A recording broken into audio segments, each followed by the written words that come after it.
Puluhan pengunjung kafe pelanggar protokol kesehatan terjaring dalam operasi pemberlakuan pembatasan kegiatan masyarakat.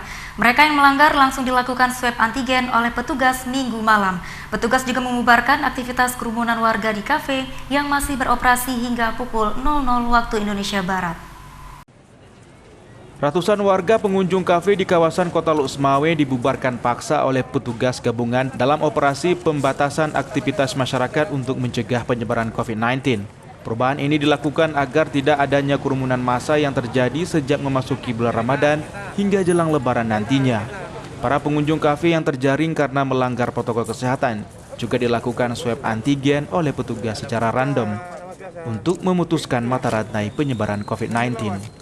Dalam operasi justisi PPKM, petugas menyasar kafe-kafe yang paling rawan berpotensi terjadinya kerumunan. Pemberlakuan pembatasan kegiatan masyarakat memperketat kembali protokol kesehatan. Bagi pengunjung kafe, khususnya wanita, harus dibatasi hingga pukul 22 waktu Indonesia Barat. Untuk operasional usaha diminta tutup pukul 00 waktu Indonesia Barat. Wali Kota Luk-Semawe Suwaidi Yahya mengatakan pihaknya akan gencar melakukan penertiban bagi pelanggar protokol kesehatan.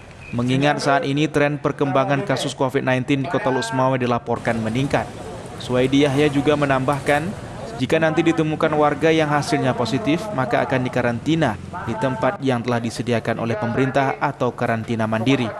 Operasi ini merupakan upaya untuk memastikan tidak ada penyebaran COVID-19 di Kota Luk-Semawe dan untuk memutus mata rantai penyebaran virus.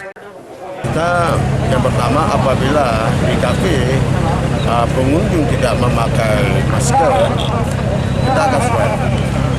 Apabila nantinya yang kita swab itu kedapatan positif, kita akan mengarahkan untuk karantina mandiri. Apakah di rumah ataupun nantinya di tempat yang disediakan oleh pemerintah. Sebelumnya, Kota Luk-Semawe memberlakukan pembatasan kegiatan masyarakat terhitung 12 Mei hingga 23 Mei 2021. Pemberlakuan pembatasan kegiatan masyarakat itu sudah ditandatangani oleh Wali Kota Luk-Semawe Suwaidi Yahya yang tertuang dalam surat edarannya. Dari Kota Luk-Semawe, Armia Jamil Ainus melaporkan.